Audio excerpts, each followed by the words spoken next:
హల్లెలూయా. ఈ రోజున దేవుని బిడ్డలారా, దేవుని వాక్యాన్ని మనం శ్రద్ధగా ఆలకించిన తర్వాత మీ కొరకు నేను ప్రార్థన చేస్తాను.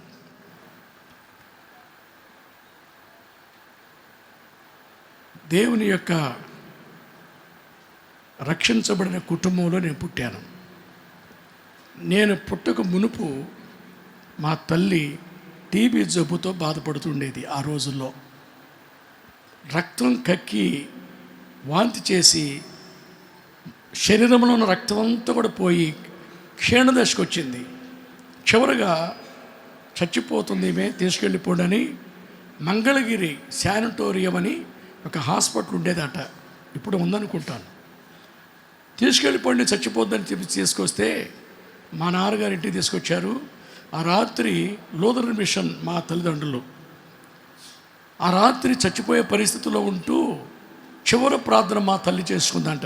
ఏమనంటే, ప్రభువా నేను పాపిని, నన్ను క్షమించయ్యా, నేను ఎంతో దుఃఖపెట్టాను, చాలాసార్లు త్రోవ తప్పిపోయాము, నేను తెలుసుకొని కూడా మేము మీకు దూరస్తులుగా జీవించాం, చచ్చిపోతే నీ రాజ్యంలో చేర్చుకో ప్రభు అని ప్రార్థన చేసుకొని పడుకున్నారు.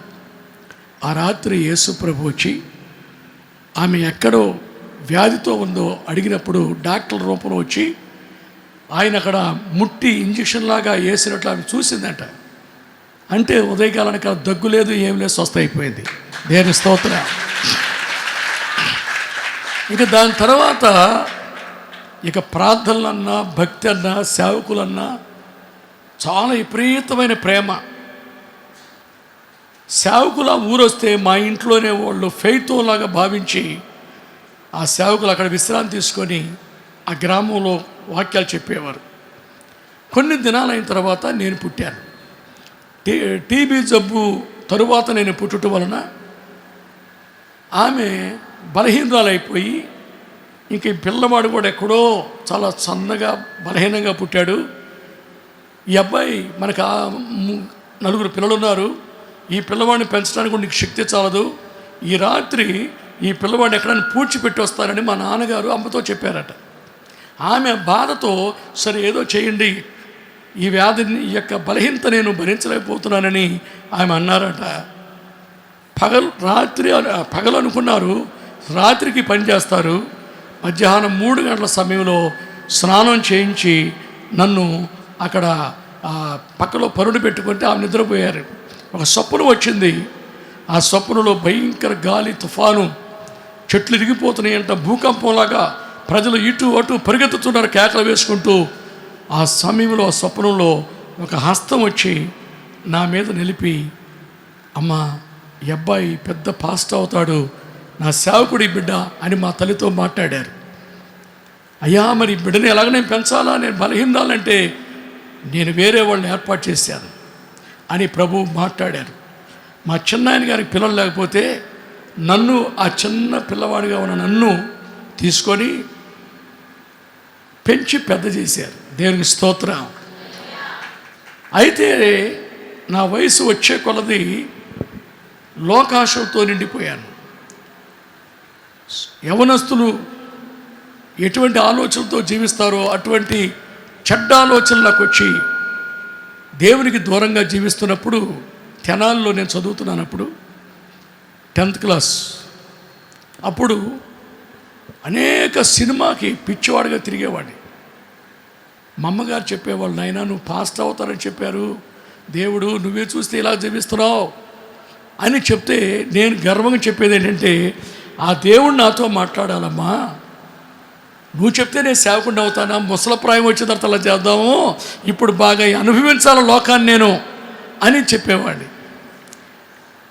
ఆ హాలిడేస్లో అంటే ఎగ్జామ్ రాసేసాం, మే నెలలో ఏప్రిల్ లాస్ట్ అనుకుంటాను ఎగ్జామ్ రాసి ఇంటికి వచ్చాను. ఇంక ఇష్టానుసారం జీవించవచ్చు అనుకుని వచ్చాను. సెలవుల్లో దేవుడు నన్ను పట్టుకున్నాడు, నా పాపాలన్నీ చూపించాడు. నువ్వు చనిపోతే ఎక్కడికి వెళ్తావు అని స్వరం వినబడింది. నేను ఇప్పుడు చనిపోతే నరకానికి వెళ్తా, ఎందుకంటే నేను పాపంలో జీవిస్తున్నానయ్యా అన్నా. ఆ ప్రభు మాటలు నన్ను గద్దించినప్పుడు వెంటనే నా పాపాల కొరకు పశ్చాత్తాపడి ఏడవటం ప్రారంభించా. ఏడ్చి ప్రభు సన్నిధిలో అలాగున్నప్పుడు ప్రభు నన్ను ముట్టి, ఇక మీదట నీ పాపాలన్నీ నేను క్షమించాను, నా బిడ్డగా జీవించు అని ప్రభు చెప్పారు. దేవునికి స్తోత్రం. కొన్ని రోజుల తర్వాత నాకు మరలా ముందున్న ఆలోచనలే వస్తున్నాయి, చెడ్డ తలంపులు వస్తున్నాయి. ఆ సమయంలో మా తల్లితో చెప్పాను, అమ్మా ఇలా వస్తున్నాయి నాకు, ఏంటి దీన్ని జయించే మార్గం ఉందా అని అంటే, అప్పుడు చెప్పారు, నాయనా నువ్వు పరిశుద్ధాత్మ అభిషేకం పొందు, ప్రభు నీకు ఇస్తారు అభిషేకం పొందితే అటువంటి తప్పు నువ్వు చేయలేవని చెప్పారు. పరిశుద్ధాత్మ అంటే మీలా కేకలేయటమా, ఏదో మాట్లాడుతున్నారు కదా అలా చేయటమేనా అనిగా తెలియక, లేదయ్యా ప్రభు ఇస్తాన్ని కనిపెట్టమన్నారు. దేవుని బిడ్డారా, 3 రోజులు పరిశుద్ధాత్మను కనిపెట్టాను, నాకు రాలా, ఉపవాసం ఉండాను. దేవా, ఆది అపోస్తులు పొందిన అభిషేకం నాకు కావాలి, పరిశుద్ధాత్మతో నింపు ప్రభు అని ఏడ్చి ప్రార్థన చేశా మోకాళ్ళ మీద ఉండి. 3 రోజులైనా కూడా నాకు ఆత్మ రాలా.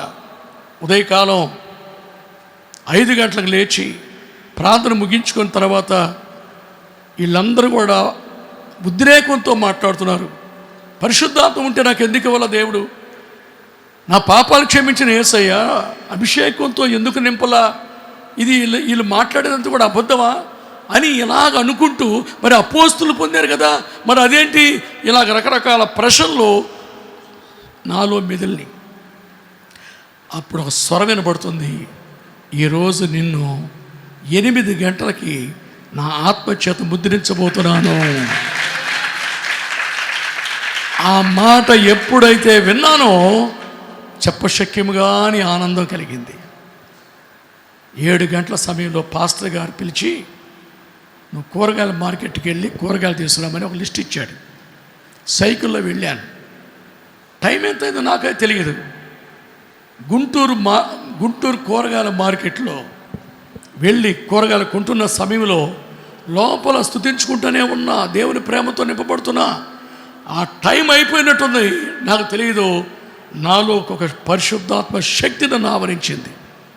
దేవుని ఆత్మ నన్ను ఆవరించి నా నోరు నా యొక్క కంట్రోల్లో రావట్లేక, వంకాయలనే మాట రావట్లా నా నోట్లో, రాశారుగా పచ్చిమిరపకాయలనే మాట రావట్లా, నాలుక తడబడి వడుగుతుంది. ఇక అంతేనండి, కాలవ కట్టు, ఆ గట్టు తీస్తే నీళ్ళు ఎలా ప్రవాహంగా వస్తాయో, ఇక ఎప్పుడు దేవుని ఆత్మను త్రాసిందో, దేవుని స్తోత్రం, అన్య భాషలతో పరిశుద్ధాత్మ అనుభవంతో శక్తితో గంతులు వేయడం ప్రారంభించాను.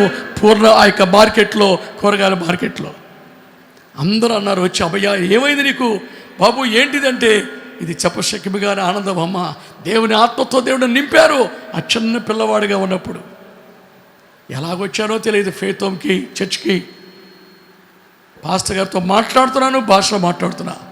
ఎవరికి వెళ్ళినా సరే ఇక మన మామూలు మాట రావట్లా, అన్య భాషలో శక్తి వణికొచ్చేసింది. అలాగనే డాబా మీదకి వెళ్ళి కూరగాయలు అక్కడ ఇచ్చేసాను. దేవుని శక్తితో నింపబడితే రోడ్డు మీద పైపుల్లో ట్యాపుల్లో నీళ్లు పట్టుకునేవాళ్ళు ఎంతోమంది స్త్రీలు. ఏం జరిగింది ఈ అబ్బాయికి, చుట్టూ కూడా జనం పోగయ్యారు ఉదయకాలం. ఆ సమయంలో ఒక దైవ దర్శనం నాకు కలిగింది. ఆకాశం తెరవబడింది. తెల్లని వస్త్రములు ధరించిన ఒక యవనస్తుడు అలాగ మేఘాల్లో నుండి నా దగ్గరికి వచ్చాడు. నేను కళ్ళునారా చూస్తున్నాను. ఆయన వచ్చి నా 2 భుజాలు పట్టుకొని ఆయన చెప్పిన మాట, కుమారుడా, నేను నిన్ను ప్రేమించాను, నిన్ను ఏర్పరచుకున్నాను, నువ్వు నా సేవ చేయి అన్నాడు. అప్పుడు నా ఆత్మ ఆయనతో మాట్లాడుతుంది, అయ్యా నీ సేవ నేను చేస్తాను, కానీ ఇంకా బాగా చదవాలి ఉంది, నాకు పెద్ద ఉద్యోగం చేయాలని నాకు అనిపిస్తుంది, అప్పుడు వచ్చి చేస్తాను సేవ అన్నా. అటువంటి సేవ నాకు ఇష్టం లేదు, నీకేం కావాలో నేనున్నాను, ఫాలో మీ, నన్ను వెంబడించు, నీకేం కావాలో ఈరోజు సమస్తం నేను అన్నాడు ఆయన. ఆ మాట ఎప్పుడైతే విన్నానో నాలో గొప్ప చేంజ్ అయిపోచేసింది. నా మనసులో మార్పు వచ్చింది, నా ఆలోచనలో మార్పు వచ్చాయి. వెంటనే మా ఊరు వచ్చి జరిగిందంతా కూడా మా తల్లిదండ్రులతో చెప్పాను. మరి ఏంటయ్యా నీ నిర్ణయం అంటే, నా ప్రభు సేవ చేయటానికి వెళ్ళిపోతున్నాను. 5 ఎకరాల భూమి ఉంది మాకు, అన్నదమ్ములు 4. అప్పుడు మా తల్లిదండ్రులు చెప్పారు, నాయన మరి ఈ ఆస్తి చూస్తే చిన్నవాడివి, నీకు లోకమే తెలియదు, ఎక్కడికి వెళ్ళిపోతావు? నా యేసయ్య ద్రాక్ష తోటలో పని చేయడానికి వెళుతున్నాను. మరి ఈ ఆస్తులు ఏమైనా పంచుకోంటారు కదా, నాకు అక్కర్లా, ఆయనే నా ఆస్తి, ఆయన నాకు సమస్తం ఈ రోజు నుండి అని నేను చూసుకుంటానన్నాడు. నాకేం అక్కర్లా, మళ్ళీ మీ ఇంటి ప్రభు చిత్తం అయితే ఎప్పుడన్నా మిమ్మల్ని చూస్తానికి వస్తా, లేకుంటే ఇక నాకు స్థలం లేదు అని ఒక ప్లాస్టిక్ బ్యాగులో ఒక ప్యాంటు షర్టు మాత్రం తీసుకొని ఇంట్లోంచి బయలుదేరి వచ్చా. ఇప్పటికి 51 సంవత్సరాలు ప్రభు సేవలో, నా చిన్న వయసులో నుంచి ఇప్పటి వరకు 51 ఇయర్స్ ప్రభు సేవ చేస్తూనే వచ్చాను. దేవుని స్తోత్రం. ఎవరిని అడగకుండా ఈరోజు ప్రభు నాకేమి కావాలో అన్నీ ఇస్తున్నారు, ఏది లోడ్ చేయాల. ఏమండి, ఆయన అడిగితే అడుగుడి మీకు ఇవ్వబడును అన్నాడు. ఆయన సమస్తం అనుగ్రహించే తండ్రి మనకున్నాడు. నీతిమంతుడు విశ్వాస మూలముగా జీవించును అనే లేఖనము నెరవేరుస్తున్నాడు ఆయన. నమ్ముట నీ వలన అయితే సమస్తం ఆయనకి సాధ్యమే, ఆయన వల్ల కాదు అనేది లేదు. విశాఖపట్నం వెళ్ళమన్నాడు యేసయ్య. తమిళనాడులో, కేరళ రాష్ట్రాల్లో పలు ప్రాంతాల్లోనే సేవ చేస్తున్నాను. ఆ రోజుల్లో ప్రభు అన్నారు, విశాఖపట్నం వెళ్ళు. నేను చెన్నైలో సెటిల్ అవుదాం అనుకున్నా, చెన్నైలో సేవ చేద్దాం. ఆ తమిళన్స్ చాలా మంచివాళ్ళు, దైవజనులంటే అంత ప్రేమ వాళ్ళకి, ఎలా తలంచేవాడిని. ప్రభు మాట్లాడారు, విశాఖపట్నం వెళ్ళు, నేను ఇక్కడ చాలామందిని కొరకు ఏర్పాటు చేస్తానని యేసు ప్రభు నాతో మాట్లాడారు.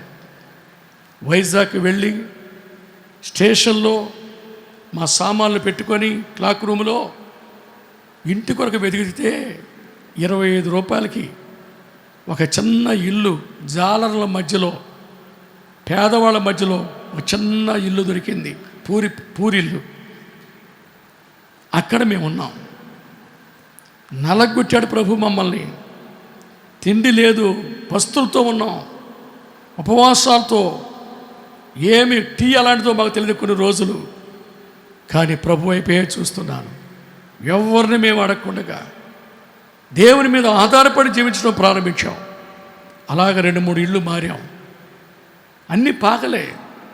మా ప్రార్థన శబ్దానికి, ఈ అనుభవాలకి అక్కడ వాళ్ళందరూ కూడా ఖాళీ చేయమని చెప్పేవారు. 3 ఇళ్ళు మారా. 80వ సంవత్సరంలో నేను చెప్పే మాట ఇది. తర్వాత ఒక వైరాగ్యం, ఒక ఆలోచన నాకు వచ్చింది. ప్రభువా, అసలు భూమి ఆకాశాలు నీవి, నా యేసయ్య, నా తండ్రి, నా ప్రభువు, నా యజమానుడు గొప్పవాడు. భూమి ఆకాశములో సర్వము ఆయనయే. నీ సేవకుడుగా, నీ కుమారుడు అనిపించుకొని నేను ఇలాంటి దీనస్థితి, దరిద్రతను అనిపించడం ఏంటయ్యా? అన్నీ వదిలేసి వచ్చాను కదా. ఇప్పటికీ నేను చదివిన సర్టిఫికెట్ పాస్ అయ్యానో ఫెయిల్ అయ్యానో ఇప్పటికీ నాకు తెలియదు. మళ్ళా నేను దాన్ని చూడలా ఆ లోకం వైపు. అపోస్తులు పరిచర్య కొరకాయ సమస్తాన్ని విడిచిపెట్టి ప్రభు కొరకు వెంబడిస్తున్నా. కాబట్టి నాకు ఒక స్థలం కావాలి ప్రభువా. ఈ చిన్న ఇళ్లల్లో, ఈ చిన్న గదుల్లో ఉండటం కాదు, విశాలమైన స్థలంలో మందిరం కట్టబడాలని వైజాగ్లో అప్పుడు ప్రార్థన చేయడం ప్రారంభించా. నువ్వు మాట్లాడినంత వరకు నేను భోజనం చేయనయ్యా. ఏదో జీవించడానికి నేను రాలా, నీ చిత్తం చేయడానికి వచ్చా. ఇలాంటి స్థితి గలవాడు ఇలాంటి మందిరం కట్టారని ప్రజలు చెప్పి దేవుని మహింపరచాలా. ఫాస్టింగ్ ప్రార్థన చేశాను. వట్టి నీళ్లు మాత్రమే తాగి అలాగ ఒంటరిగా మోకాళ్ళ మీద ఉండి ప్రేయర్ చేస్తున్నాడు. ప్రభువా, మంచి స్థలం నీ మందిరానికి కావాలయ్యా, అనుగ్రహించండి. ఎక్కడో కొండల మీదనో పోరంబొక ల్యాండ్ ఇస్తావేమో, గవర్నమెంట్ ల్యాండ్ 60 గజాలు, ఏది ఏకర్ సెక్షన్ బలహీన వర్గాలకు ఇచ్చినట్టుగా ఇస్తావేమో, అఫీషియల్స్ మధ్యలో నాకు ఇవ్వాలా. నువ్వు నా దేవుడు అని, నా తండ్రి అని ప్రజలు తెలుసుకోవాలా. గట్టిగా ప్రార్థనలో పట్టుదల కలిగి ప్రేయర్లో ఉన్నా. ఒకరోజు అయింది, 2 రోజులు అయిపోయింది. నీళ్లు మాత్రమే తాగి అర్ధరాత్రి, రాత్రి మగళ్ళు ఏడుస్తున్నా. అయ్యా, స్థలం కావాలా, నీకు మహిమ రావాలయ్యా, నాకు భోజనమే వద్దు, నీవు నాతో మాట్లాడితే తినను ప్రభు అన్నాను. 9వ రోజు అర్ధరాత్రి వేళ స్వరం వినబడుతుంది, కుమారుడా, మంచి స్థలం ఏర్పాటు చేశాను. ఉపవాసం ముగించు అన్నాడు. ఎంత అద్భుతమైన దేవుడు చూసారా. ఉపవాసం ముగించు, మంచి స్థలం ఏర్పాటు చేశాను. ఈ మాట చర్చిలో చెప్తే పాకలో వచ్చిన 10 మందికి ముసలోళ్ళు పాప పేదోళ్ళు వచ్చిన వాళ్ళు దేవుడు స్థలం ఇచ్చారని చెప్పారనగానే వాళ్ళు ఆశ్చర్యపడ్డారు. వైజాగ్లో స్థలం కొంటమా, ఏంటయ్యా మీరు చెప్తుంది, నా దేవుడు గొప్పవాడు అని చెప్పాడు నాతో. సరే, ఆసియా ఖండంలో ఇండియాలోనే కాదు, ఆసియా ఖండంలో పెద్ద కాలనీ విశాఖపట్నంలో ఉంది. ఆ కాలనీలో 4 రోడ్ల జంక్షన్లో హెచ్ఐజి హై ఇన్కమ్ గ్రూప్ అన్న ప్లాట్ దేవుడు మాకు ఇచ్చారు. దేవునికి స్తోత్రం. పక్క వాళ్ళందరూ కలెక్టర్లు, ఐపీఎస్, కమిషనర్ పోలీసులు, ఏమండి వీళ్ళందరూ ఆ లైను, వాళ్ళందరి స్థలం కంటే చర్చికి ఇచ్చిన స్థలం పెద్దది. ఈ రోజున మేమున్న స్థలం సుమారు 715 గజాలు, 15 సెంట్లు స్థలం. ఒక గజం 2 లక్షల రూపాయలు, గజమే 2 లక్షలు ఆ స్థలం. ఆ స్థలంలో ఇప్పుడు మంచి మందిరం కట్టడానికి దేవుడు కృపించారు. Praise the lord. వైజాగ్లో లేనటువంటి చర్చిలాగా దేవుడిచ్చి ఎయిర్ కండిషన్, ఫుల్ ఇది సౌండ్ ప్రూఫ్, సౌండ్ మనం ఎంత చేసినా బయటికి వినబడదు, స్టూడియోలో లాగా దేవుడు అలాగా చేయటానికి దేవుడు కృపించారు. దేవుని స్తోత్రం. అది మనుషుల వలన కలిగింది కాదు, దేవుని వలన కలిగిన కార్యాలు ఎలాగనే ఉంటాయి. ఆమేన్. ఆయన దగ్గర అడిగితే చాలు, ఆయన ఇచ్చి వెళ్ళిపోతాడు. ఆయన ఇచ్చే దేవుడు ఆయన. రుచి చూడండి, యెహోవా ఉత్తముడు అని రుచి చూచి తెలుసుకోండి. రుచి చూడకుండా ఎన్ని చెప్పినా ప్రయోజనం లేదు. మందిరం కట్టే సమయంలో అప్పు చేశా. ఎలా చేశారంటారు, పని ఆగిపోయింది, ఎవరి ఇవ్వట్లా, ఎవరిని అడగం. ఏమండి 5 లక్షలు అప్పు చేశా. మరి ప్రభు పక్షంగా నా పిలిచాడు, ఆయన తీర్చుకుంటాడు కదా అన్న విశ్వాసం నాది.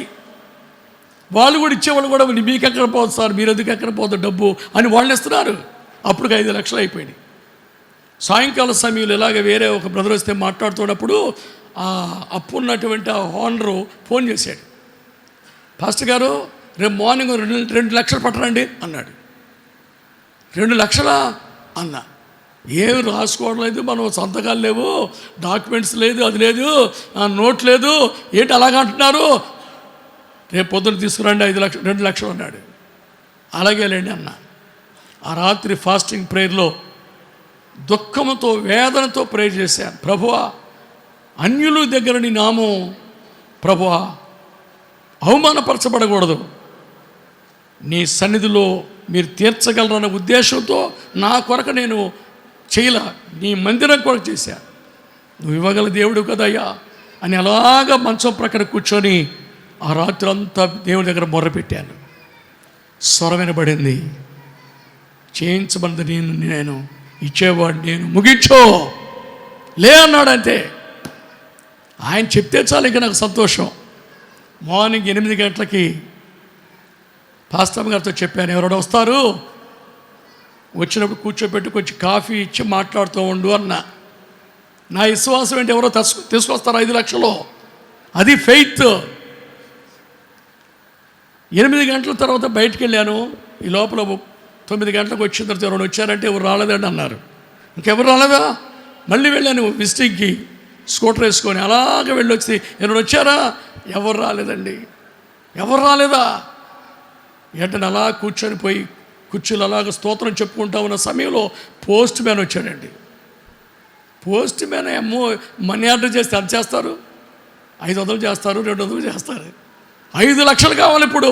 ఏంటి ప్రభు ఇంకా రాలేదు, ఏదో ఒకళ్ళు వస్తారన్న దేవుడు ఇస్తారనే విశ్వాసం, నమ్మకం. వెంటనే దేవుని బిడ్డలారా, పోస్ట్ మ్యాన్ వచ్చి ఆ లెటర్ ఇచ్చి వెళ్ళిపోయాడు.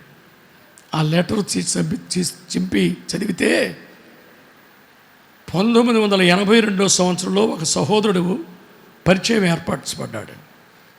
కొన్ని రోజులు ఫ్రెండ్షిప్ ఏర్పరచబడి నేను వారికి ప్రవచనం చెప్తే ఆ రోజుల్లో అది నెరవేర్చబడింది ఆయన జీవితంలో. గొప్ప ప్రేమ నా మీద ఆయనకు వచ్చింది.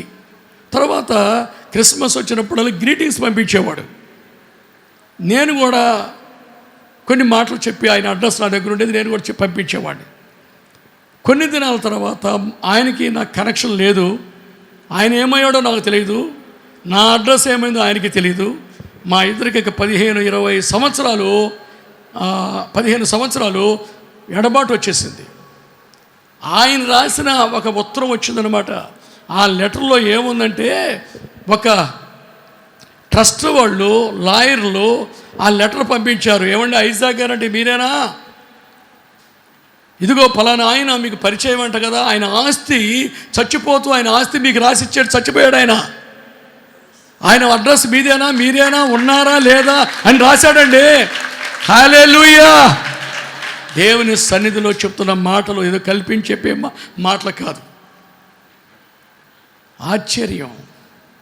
వెంటనే ఆ లెటర్ తీసుకొని ఆ యొక్క షాపు ఓనర్ దగ్గరికి వెళ్ళాను. అయ్యా చదవండి అన్నాను. చదివిన తర్వాత ఏంటి సార్ అసలు నాకు అర్థం కాలేదంటే అప్పుడు జరిగిందంతా ఎన్ని లక్షలు వస్తాయో నాకు తెలియదు. ఆయన ఆస్తిని అమ్మేసి ఒక ట్రస్ట్కి అప్పగించాడు. ఐజాక్ గారికి ఇది ఇవ్వండి, మేము కలుసుకున్నప్పుడు ఆయన ఆరోగ్యంగా ఉన్నారు, ఆయన ఇప్పుడు ఉన్నారో లేదో నాకు తెలియదు, ఆయన లేకపోతే ఆయన వారసులకి, పిల్లలకు కానీ ఎవరికైనా అందించండి ఈ ఆస్తిని అని చచ్చిపోయాడని నేను చెప్పి దాంట్లో ఉంది. ఆయనకి ఆశ్చర్యపడి, ఇంత గొప్ప దేవుడా మీ దేవుడు, ఆ దేవుడు ఉండబట్టే మేము ఇలాగ సువార్త ప్రకటిస్తున్నాం. సజీవుడు ఆయన. హల్లెలూయా! ఏమండి, విత్ ఇన్ 10 డేస్లో ఆ రోజుల్లో మా చర్చిలో ఉన్న విశ్వాసి బ్యాంక్ మేనేజర్గా ఉన్నారు. ఆయనకి చెప్తే ఆయన అన్ని ఏర్పాట్లు చేసి 10 రోజుల్లో 13 లక్షల రూపాయలు సుమారు అలాగ చిన్నగా నా చేతికి వచ్చినాయి. Praise the lord. నేను అప్పున్నది 5 లక్షలే.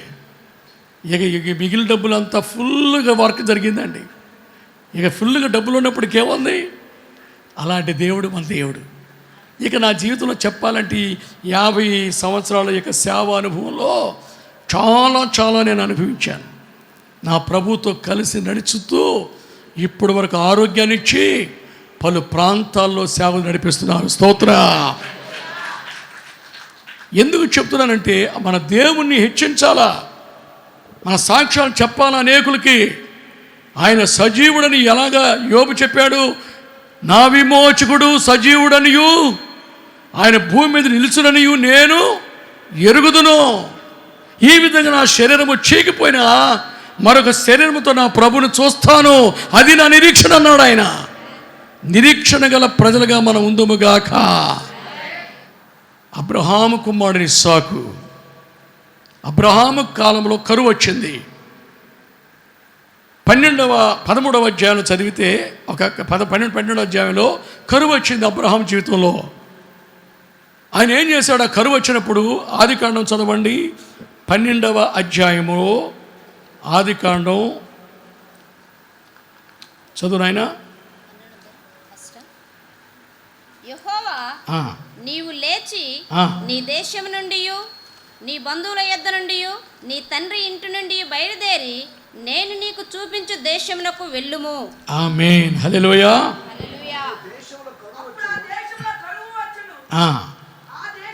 ఆ దేశములో కరువు వచ్చను.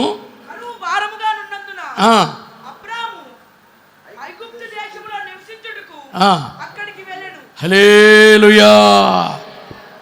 కరువు వచ్చినప్పుడు అబ్రహాము ఐగుప్తు దేశానికి వెళ్ళాడు. ఐగుప్తు దేశానికి వెళ్ళినటువంటి అబ్రహాము జీవితంలో చాలా మేళ్ళైతే జరిగినాయి, కానీ శారాను బట్టి 15వ వచనం చదివితే 12వ అధ్యాయము 15వ వచనంలో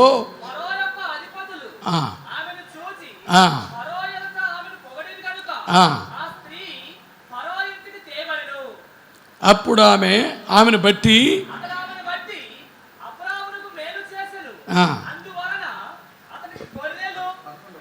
అదే చదువు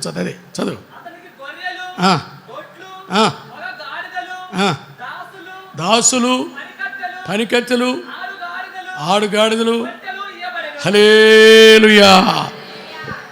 కరువు సమయంలో అబ్రహాము ఐగుప్తు దేశానికి వెళ్ళాడు. ఐగుప్తు దేశంలో శారా సౌందర్యవంతురాలుగా ఉండటం వలన ఆమె ఫరో దగ్గరికి తీసుకురాబడింది. వీళ్ళు అబద్ధం ఆడారు ముందే. ఏమని? మా అన్నయ్య అబ్రహాము అంది. భార్య ఏమో అబ్రహాముని శారా అంటుంది మా అన్నయ్య. ఆయన ఏమన్నాడు? ఈమె నా చెల్లెలు. ఇలా మాట్లాడుకొని వెళ్ళారు. అక్కడ జరిగింది ఏంటనగా ఆమెను బట్టి, శారాను బట్టి అబ్రహాముకు మేలు జరిగింది. ఆడుగాడిదలు, ఒంటెలు, మేకలు, మందలు అన్నీ వచ్చాయి. కరువు కాలంలో వచ్చినప్పుడు ఐగుప్తు దేశానికి ఎంతగానో అబ్రహాము ఫరో చేత చాలా పొందాడు. దానిలో దాసులను, పనికత్తెలు కూడా ఇవ్వబడ్డారు. దేవుని బిడ్డలారా, తర్వాత ఏం జరిగిందంటే ఈ ఐగుప్తు దేశంలో వచ్చిన దాసి హాగరు వలన అబ్రహాము కుటుంబంలో కలతలు ఏర్పరచబడ్డాయి. అబ్రహాము కుటుంబంలో గొడవలు వచ్చినాయి. అక్కడ ఐగుప్తు దేశానికి వెళ్ళబట్టే కదా అవన్నీ వచ్చాయి. ఐగుప్తు దేశానికి దేవుడు వెళ్ళమల్లా, కానీ వెళ్ళాడు. చాలా ప్రాబ్లమ్స్ కొని తెచ్చుకున్నాడు తన జీవితంలో. ఇప్పుడు ఇస్సాకు కాలంలో కూడా కరువు వచ్చింది. 26వ అధ్యాయం 1వ వచనం చదివితే అబ్రహాము కాలంలో వచ్చిన కరువు కాక మొదటి కరువు కాక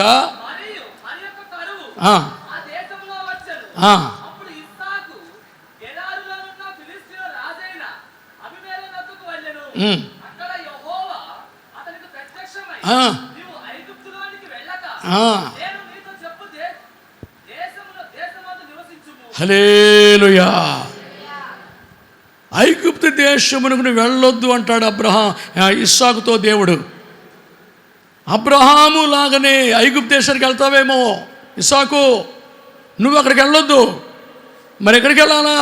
నేను నీకు చూపించు దేశమందు పరవాసిగా నివసించు. ఐగుప్తు దేశానికి వెళ్ళొద్దు నువ్వు. ఇక వచ్చుట వలన ఎంతో అలజడి, నేటికి గొడవలు, యుద్ధాలు భయంకరంగా ఉన్నాయి. ఒక్క ఎల్లకూడని దేశానికి వెళ్ళటం వలన అబ్రహాము తన కుటుంబ పరిస్థితుల్లో ఆందోళన, కలవరాలు తెచ్చుకొని ఎంతో ఆ ఇష్మాయేలు పుట్టడం, హాగర్ను ఉంచుకోవటం, పెళ్లి చేసుకోవటం, ఇవన్నీ మనం చూస్తుంటే గందరగోళ పరిస్థితులు ఏర్పరచబడ్డాయి. ఇస్సాకు, నీవు కూడా అటువంటి తప్పు చేస్తావేమో. నీవు అక్కడికి వెళ్ళొద్దు. నేను నీకు ఎక్కడికి వెళ్ళాలా? నేను నీకు చూపించు, అదేనా? నేను నీకు చూపించు దేశమందు నివసించు.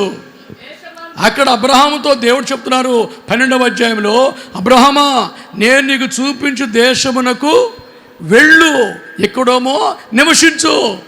అదే మాట, నేను చూపించే దేశానికి వెళ్ళు అన్నాడు అబ్రహాముతో. ఇస్సాకుతోనైతే నేను నీకు చూపించే దేశములో నివసించు. ఎలాగ నివసించాలా?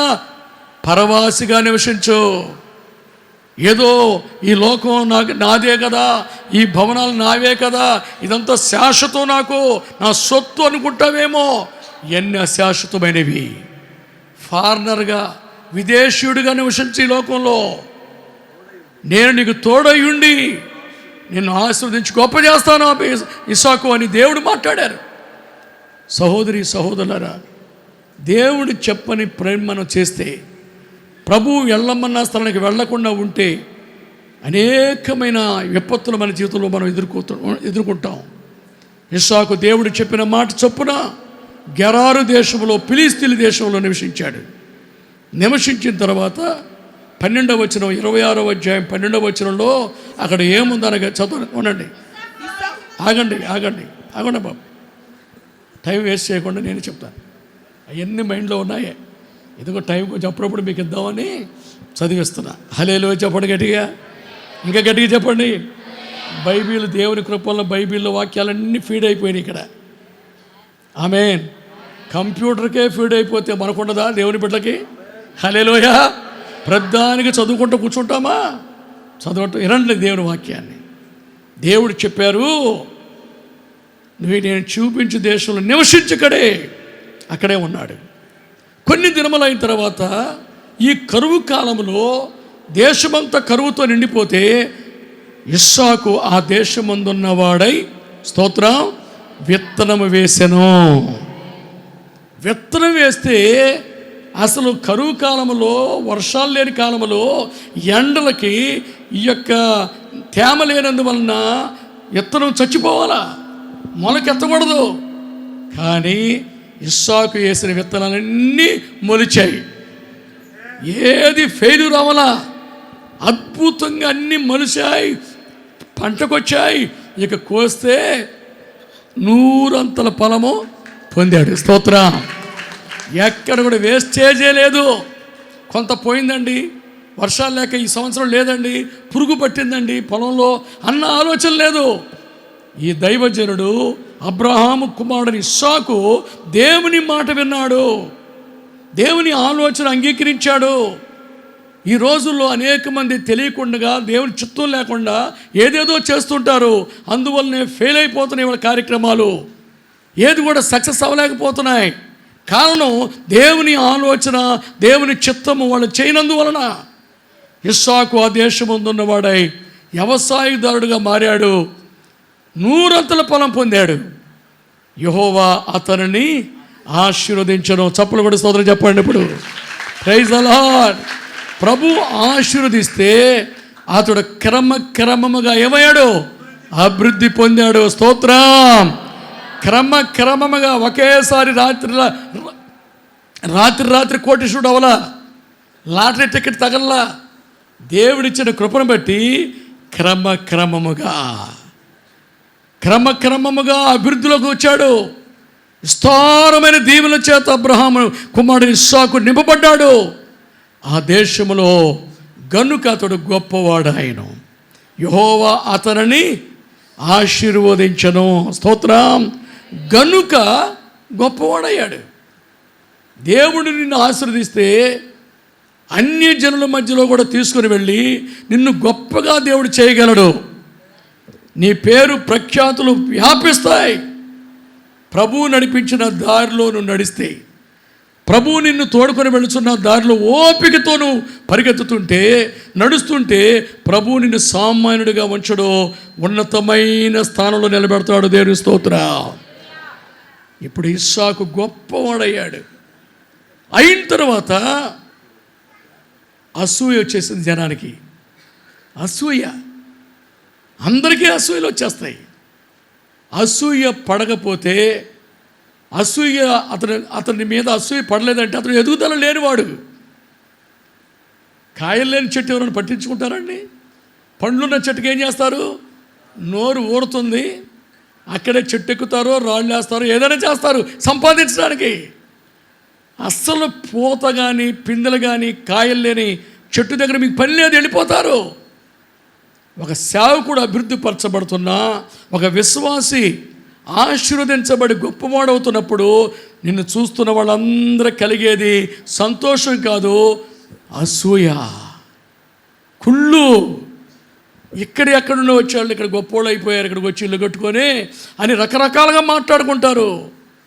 ఏం పర్వాలా, దేవునికి తోడై ఉన్నంత వరకు అసూయలు పనికిరావు. అది నీకు హాని చెయ్యదు. ప్రభువే నీకు కవచంగా ఉన్నాడు. ఆయనని హెచ్చించినప్పుడు లోకమంతా నీ మీద తిరగబడినా అవి ఎవరు ఏం నిలబడవు. ఏ మనుషుడు నీ ఎదుట, చెప్పండి ఎవరు? యెహోషువతో దేవుడు చెప్పారు కదా, ఏ మనుషుడు నీ ఎదుట నిలవలేడు. ఈరోజు సహోదరుడా, సహోదరి, ఇస్సాకు జీవితంలో మనం చూస్తే అభివృద్ధి పరచబడ్డాడు. క్రమంగా అభివృద్ధిలోకి వచ్చాడు. దేవుడు ఆయన ఆశీర్వదించాడు. అతడు గొప్పవాడైపోయాడు. జరిగింది ఏంటంటే, ఈ అసూయ పరులు తన తండ్రి అయిన అబ్రహాము త్రవ్వించిన నీళ్ల బావుల్ని మన్ను పోసి పూడ్చారు ఫిలిస్తీయులు. చూడండి ఎంత భయంకర నష్టం. బావుల్లో ఉన్న నీళ్లు కావాలా? ప్రజలకు నీళ్లు కావాలా? వీళ్ళు ఏం చేశారు? నీళ్లు కనబడకూడదు, మన్నేసి పూడ్చి చేశారు. అబ్రహాము తవ్విన బావులు. ఇంకా ఏమన్నారు తెలుసా? అబీమెలెకు పిలిచి అంటాడు, నువ్వు మాకంటే గొప్పవాడివి, మా మధ్యలో నుంచి వెళ్ళిపో, వేరే ఎక్కడి నుంచి ప్రాంతాన్ని ఖాళీ చేసి వెళ్ళిపో. రాజు, గెరారు రాజు అయిన అబీమెలెకు చెప్తున్నాడు. చూసారా, దేవుని బిడ్డలు ఎలాంటి వాళ్ళు? వాళ్ళకంటే మనము బలవంతులము, వాళ్ళకంటే మాకంటే నువ్వు బలవంతుడు అన్నాడు ఆ యొక్క అన్యరాజు. అలాగని గొలియాతు చాలా ఎత్తుగా ఉంటాడు, బలాఢ్యుడు. దావీదు చిన్నవాడు, బాలుడు. ఏమంటాడు? ఇతడు సున్నత లేనివాడు. అందరూ కూడా పైరూపం చూస్తున్నారు, కానీ దావీదు అంతరంగంలో చూశాడు. వీడికి మారు మనసు లేదు, రక్షణ లేదు, యేసయ్య లేడు ఇతనిలో, సున్నత లేని ఫిలిష్తీయుడు. జీవముల దేవుని సైన్యమును ధిక్కరించి ఎదిరించుటకు ఇతడు ఎంతటి వాడు? నా దేవుడు ఇతనితో యుద్ధం చేస్తాడు. వెళ్ళాడు, రాయి తీసుకుని వెళ్ళాడు, ఒడిశాలు తీసుకుని వెళ్ళాడు, కర్ర తీసుకుని వచ్చాడు. యుద్ధ వస్త్రాలు ఏమి హంగామా లేదు, ఏ డిగ్రీలు లేవు. దావీదు ఉన్నట్టుగానే వెళ్ళాడు. సౌలు అంటాడు, అయ్యా నువ్వు యుద్ధ వస్త్రాలు వేసుకో, వేసుకో అని ఆయన బట్టలు ఇచ్చాడు. నాకు ఇవన్నీ వాడుకలేదండి అన్నాడు. ఇవన్నీ నాకు వాడుకలేదు. కర్ర తీసుకున్నాడు, ఒడిసెలు తీసుకున్నాడు, ఏట్లో ఉన్న 5 రాళ్ళు తీసుకున్నాడు, వెళ్ళాడు. దేవుని స్తోత్రం. ఒకే రాయితో కొట్టాడు. ఆ రాయే మన ప్రభు అయిన యేసయ్య. చప్పలు కూడా స్తోత్రం చెప్పండి. ఈ రాయి సియోనులో పునాదిగా రాతిని వేసిన వాడు నేనే. ఇది పరిశోధింపబడిన రాయి, ఇది అమూల్యమైన రాయి, ఇది బహు స్థిరమైన పునాది రాయి. విశ్వసించువాడు కలవరపడడు. ఆ రాయే మన ప్రభువును ఉపయోగిస్తే, యేసు నామాన్ని ఉపయోగిస్తే సాతానుడు ఎంతటి వాడైనా హల్లెలూయా పడిపోతాడంతే. యేసు నామములో ఎదురు లేదు. యేసు నామానికి సాతాను సైన్యం గజలు ఆడిపోవాలా. యేసు అని చెప్పండి, పిశాసులు అక్కడ ఉండవు, నాట్యం ఆడతాయి, సాతాను శక్తులు కదిలించబడతాయి. యేసునామములో శక్తి, యేసునామములో బలం, యేసునామములో స్వస్థత, యేసునామములో పరలోక రాజ్యం. యేసు లేనిదే మన జీవితంలో ఏమీ లేదు. Praise the lord. ఈ రాయి కనబడిన గొలియాతుకి కర్ర కనబడింది. రే కర్ర తీసుకొని వస్తున్నావు, నేను కుక్కనా? ఆ కర్రే దేవుడు ఇచ్చిన వాగ్దానం. Praise the lord. వాగ్దానాన్ని చేపట్టుకోవాలా. దేవుడు మనకి ఇచ్చాడు వాగ్దానం. భయపడకము, దిగులు పడకము, నేను నీకు తోడై ఉన్నాను అంటాడు. ద్వితీయను నా దక్షిణాస్తముతో నిన్ను ఆదుకొందును. ఎడమ ప్రక్కన 1000 మందికి కూలిన, నీ కుడి ప్రక్కన 10,000 మందికి కూలిన అపాయము నీ వద్దకు రాదు. అది వాగ్దానం. అది కర్ర అంటే కర్ర నీ చేతిలో ఉండాలా. ప్రభువా నువ్వు చెప్పావు కదా, ఈ వాక్యం నువ్వు చెప్పావు కదయ్యా అని దేవుని దగ్గర వాగ్దానాలు పట్టుకొని ప్రార్థన చేయండి, దేవుడు మీకు అనుగ్రహిస్తాడు. శారా వృద్ధాప్యంలో బిడ్డలిచ్చావు కదా, కొడుకునిచ్చావు కదా, నాకెందుకు ప్రభా ఈ వయసులో అని మీరు అడగండి, దేవుడు తప్పకుండా మీకు ఇస్తారు. దేవుని స్తోత్ర.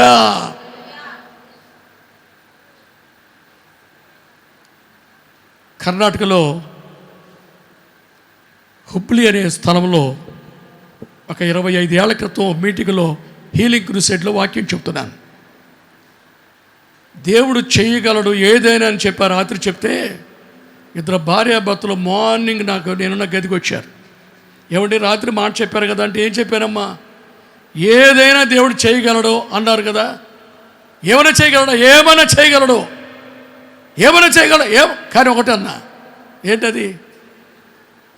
విశ్వాసంతోనే ఉండు, దేవుడు చేస్తాడు. విశ్వాసం లేకుండా దేవునికి ఇష్టడై ఉండుట అసాధ్యం.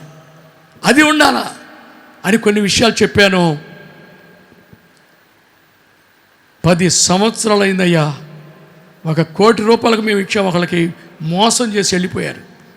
మేము క్రైస్తవులు, ప్రభువుని నమ్ముకున్నాం. మీరు చెప్పే మాటలు లాంటి మా పాస్టర్ గారు చెప్పారు. ఇప్పుడు వరకు ప్రార్థన చేస్తానే ఉన్నాం, మాకు జరగల.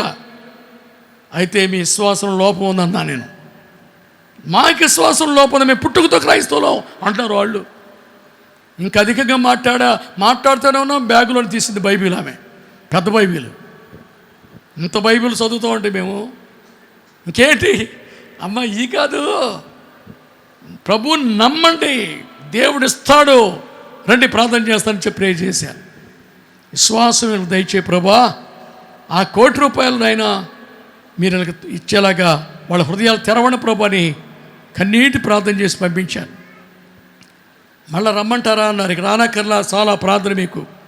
కాదండి ఇక 3 రోజులు ఉంటారుగా మీరు, వచ్చి మళ్ళీ చేయించుకుందామని అంటే ఇక నాకు డిస్టర్బ్ చేయకండి, ప్రేయర్లో ఉంటాను, కాబట్టి దేవుడిచ్చారు మీకు వెళ్ళండి అన్న.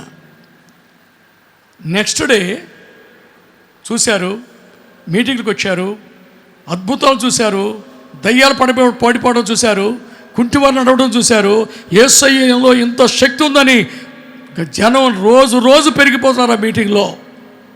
3వ రోజున ఎవరైతే ఆ ₹1,00,00,000 ఇవ్వాలని చెప్పున్నామే వాళ్ళ కుటుంబంతో వచ్చి వాళ్ళ ఇంటికి వచ్చి ₹1,00,00,000 ఒక 50 లక్షలు కలిపి వడ్డీతో ₹1,50,00,000 ఇచ్చేశారు. దేవునికి స్తోత్రం కలుగును గాక.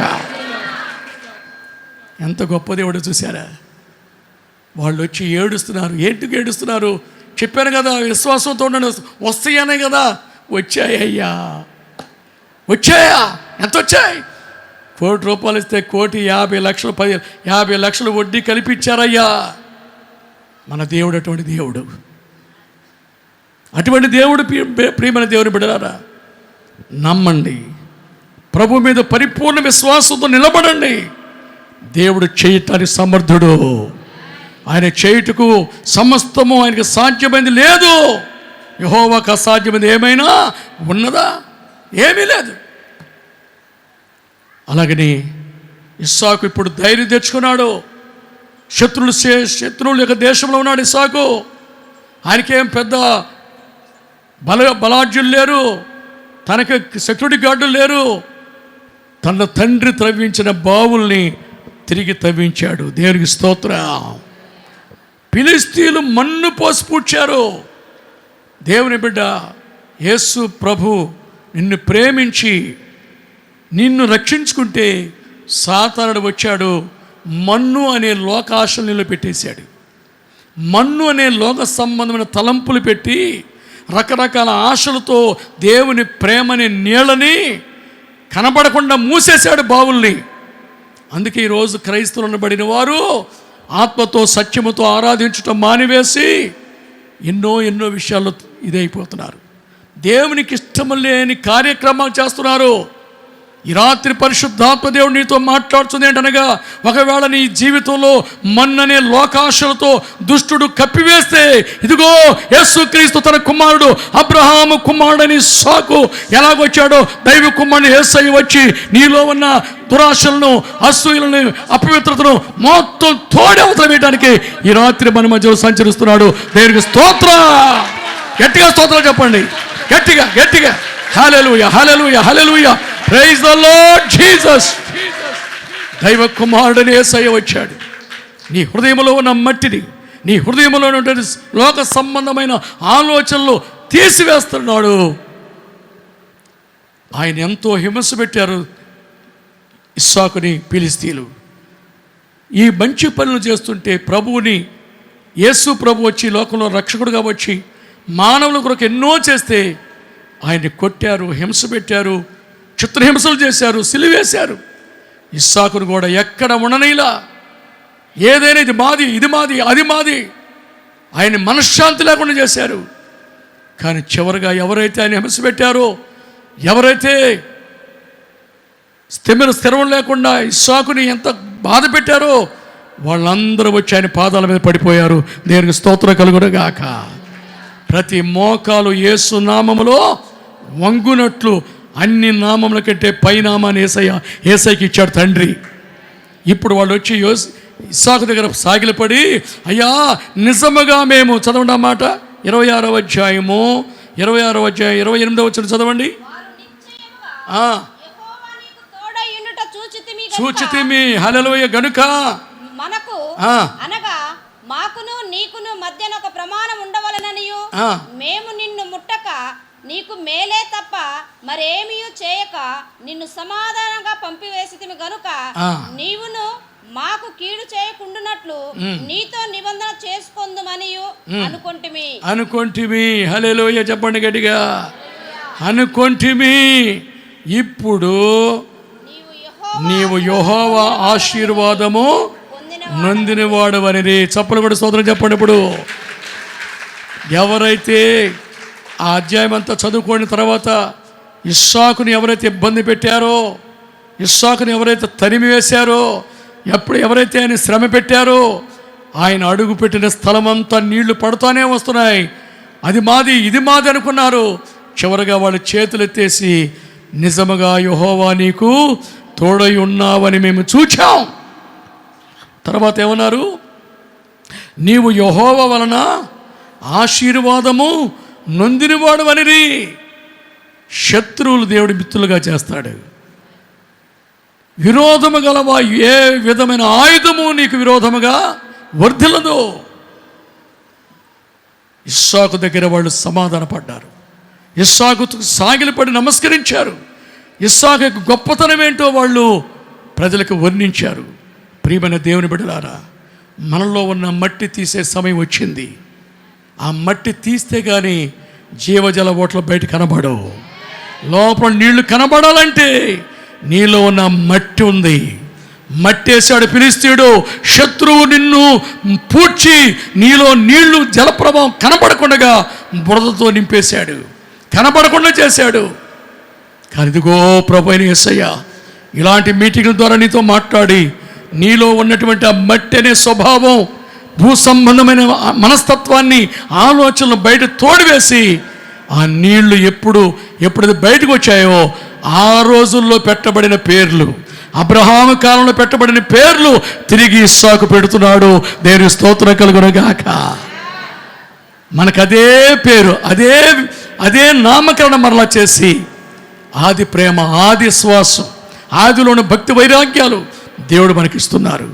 ఈ రాత్రి దేవుని వాక్యం వింటున్న నీ జీవితంలో భయపడకండి. ప్రభు కరువు వచ్చిందని మోయాబు దేశానికి వెళ్ళినటువంటి ఎలీమెలెకు కుటుంబం వలె ఇటు అటు వెళ్ళి దైవ చిత్తాన్ని చేయకుండా కష్టాలు తెచ్చుకోవద్దు. అబ్రహాము దేవుని చిత్తం లేకుండా ఐగుప్తుకి వెళ్ళాడు, కష్టాలు తెచ్చుకున్నాడు. కానీ ఇస్సాకు అలా కాదు. దేవుని మాట విన్నాడు, దేవుని ఆలోచన అంగీకరించాడు, దేవుని ఆలోచన నడుచుకున్నాడు. వెళ్ళొద్దు ఐగుప్తుకు అన్నాడు. వెళ్ళకుండా దేవుడు చూపించిన దేశంలో నివసించాడు. ఎన్నో వ్యతిరేకతలు వచ్చాయి. కానీ గొప్పవాడు ఇస్సాకు, గొప్ప ఆశీర్వదించబడిన వాడు. దేవుడు అతను తోడై ఉన్నాడని సాక్ష్యం పొందాడు. నువ్వున్న ఊర్లోని, నీవున్న స్థలంలోని నేను అభివృద్ధి చేయడానికి సమర్థుడు మన ప్రభు అయిన యేసయ్య. ఆ మట్టి తీసేయబడును గాక. ఆ లోకాశలు, ఆ ప్రార్థన లేని జీవితం, ఆ యొక్క భయభక్తులు లేని జీవితం అని ఆ రాళ్ళు, ఆ బురద, ఆ మట్టి అంతా తోడిన తర్వాత ముందు నీవు ఆదిలో ఏ ప్రేమ అయితే పొందుకున్నావో, యేసయ్య అంటే ఎంతో ప్రేమ ఉండేదో ఆ ప్రేమ తిరిగి నీకు వచ్చినట్లుగా అదే పేరు ఇప్పుడు మరలా నీకు పెట్టబడుతుంది. ఆమేన్, హల్లెలూయా. ఈరోజు ఇటువంటి మంచి సమయంలో మనం వచ్చాం. దేవుని యొక్క వాక్యం ఇంతవరకు మీరు విన్నారు. ఇప్పుడు మరొక కార్యక్రమానికి వెళ్ళబోతున్నాం. దైవజనుడికి ఒక మనసులో ఒక ఆలోచన ప్రభు పెట్టారు. దైవజనుల ద్వారా పునాది రాయి వేయించాలి అని ఒక రాయి ఇప్పుడు మనం వేయబోతున్నాం. ఫెయిత్ హోమ్కి. ఆమేన్. ఫెయిత్ హోమ్ అంటే ఏంటి? విశ్వాస గృహం. మాది ఫెయిత్ హోమే. ఫెయిత్ హోమ్ అంటాం. పెంతెకోస్తులో ఫెయిత్ హోమ్. గలతీయులకు రాసిన పత్రికలో 6వ అధ్యాయంలో చూస్తాం. విశ్వాస గృహమునకు చెందిన వారికి మరి ముఖ్యముగా మేలు చేయాలి. మీరు విసుగుదల ఉండకూడదు. విశ్వాస గృహంలో సమయం దొరికిన కొలది మీరు వెళ్ళి పరిచయం చేయాలా, సహాయం చేయాలి సేవకులకి. ఫెయిత్ హోమ్ అంటే సేవకులు నివసించున్న స్థలము. ఆమేన్. దేవుడు చేస్తాడన్న వాళ్ళు హల్లెలూయా చెప్పండి గట్టిగా, ఇంకా గట్టిగా. పునాదిని వేస్తే, రాయి వేస్తే ప్రభు చూస్తాడు ఆ పునాది రాయిని. జెరుబ్బాబేలు చేతిలో గుండు నూలునుట చూస్తాడు. హల్లెలూయా. గొప్ప పర్వతమా, జెరుబ్బాబేలును అడ్డగించుట నువ్వు ఏమాత్రము దానవు. కృప కలుగునుగాక, కృప కలుగునుగాక, కృప కలుగునుగాక అని జనులు కేకలు వేచుండగా హల్లెలూయా ఆ రాయి పెట్టబడుతుంది. ఆ రాయి యెషయా గ్రంథం 28వ అధ్యాయం 16వ వచనంలో అది పరిశోధించబడిన రాయి, తలకు మూలరాయి. యేసుక్రీస్తే ఆ మూలరాయి. స్తోత్రం. కట్టువాడు ఆయనే, ముగించువాడు ఆయనే, సమస్తం సహాయం చేయవాడు ఆయనే. ఆయన మనకు తోడై ఉన్నాడు. ఈ రాత్రి మన మధ్యలో ఆయన సంచరిస్తున్నాడు. ఆయన కృపను మనం పొందుకొని దినదినము క్షేమాభివృద్ధి చెంది ప్రభు రాజ్యాన్ని మనం సిద్ధపడదాం. ప్రభు మిమ్మల్ని దీవించునుగాక. ఆమేన్. అందరూ లేచి నిలబడండి, ప్రార్థన చేసుకుందాం. Thank you Jesus. Hallelujah, hallelujah. అందరూ గట్టిగా స్తోత్రాలు చెప్పండి. గట్టిగా గట్టిగా స్తోత్రం, స్తోత్రం, స్తోత్రం, స్తోత్రం. హల్లెలూయా, హల్లెలూయా, హల్లెలూయా. ప్రభువు స్తోత్రాలు చెప్తే ఓ భూమి కంపించాలా. ఇశ్రాయేలు కేకలు వేచుండగా యెరికో పట్టణం గోడలు కూలిపోయాయి. నోరు తెరువు బిడ్డ, నీ నోరు బాగా తెరువు. నేను నింపుతానంటున్నాడు ఆయన. ఆశీర్వాదాలు నింపబడాలంటే నీ నోరు తెరవాలా, నీ నోరు తెరిచి స్తోత్రం చెప్పాలా. గట్టిగా చెప్పండి. హల్లెలూయా, హల్లెలూయా. స్తోత్రం, స్తోత్రం, స్తోత్రం. Praise the lord Jesus. దేవానికి మహిమ, మహిమ, మహిమ, మహిమ. యేసు రక్తం, యేసు రక్తం, యేసు నామం మాకు విజయం, యేసు నామమే సంతోషం, యేసు నామమే సమృద్ధి, యేసు నామమే జీవం.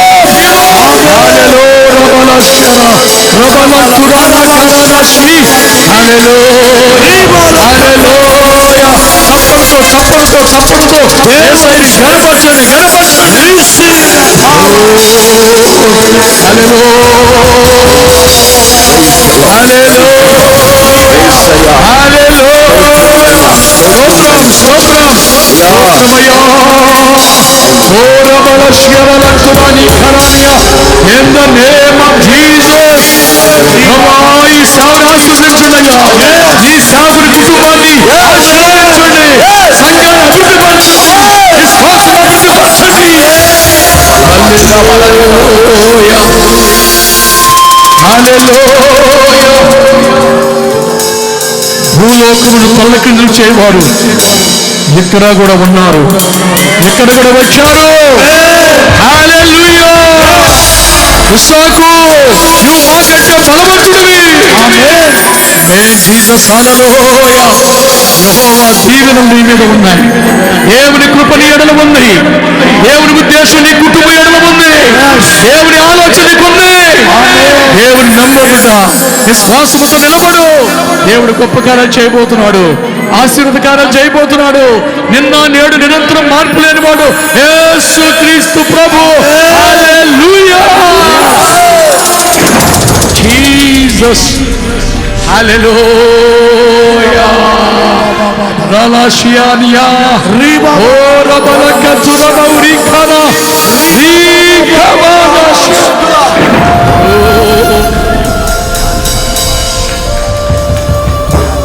నా ప్రజలారా, నా ప్రజలారా, నేను మీకు తోడై ఉన్నాను. నేను మీతోనే ఉన్నాను. మీరు నా ముందు నడుస్తున్నారు. నా శక్తి మిమ్మల్ని కమ్ముతుంది. ఎవరు నీకేమి హాని చేయలేరు. గొప్పవారు నీకు ఇవ్వబోతున్నాను బిడ్డ. గొప్ప ఐశ్వర్యం మీదకి రాబోతుంది. ద్వారాలు తెరవబడబోతున్నాయి.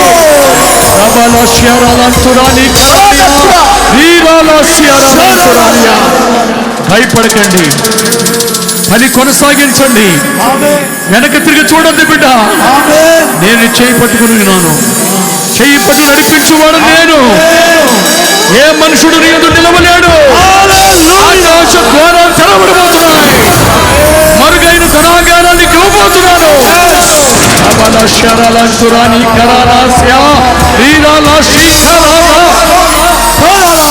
ఈ పట్టణానికి నువ్వు దీవెనకరంగా ఉండబోతున్నావు. ఈ పట్టణంలో అనేక మంది దగ్గరికి వస్తున్నారు. ఇదిగో అనేక జనమంది దగ్గరకు రాబోతున్నారు. నా కృప నీకు తోడుగా ఉండును. నా కృప నీకు చాలు.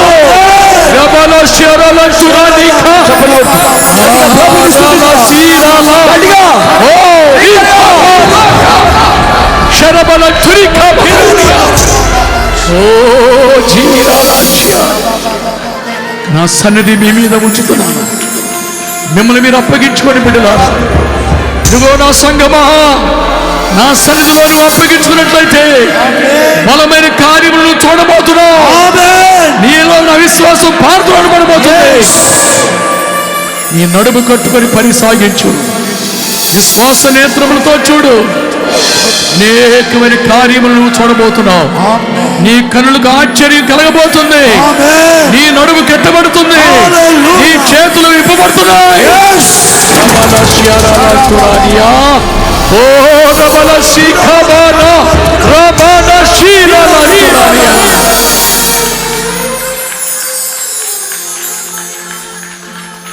పరిశుద్ధాత్మ దేవుడు మీతో మాట్లాడుచున్నాడు. నమ్మిన వాళ్ళు చప్పలు కొడుతూ యేసయ్య స్తోత్రం చెప్పండి. ఆమేన్.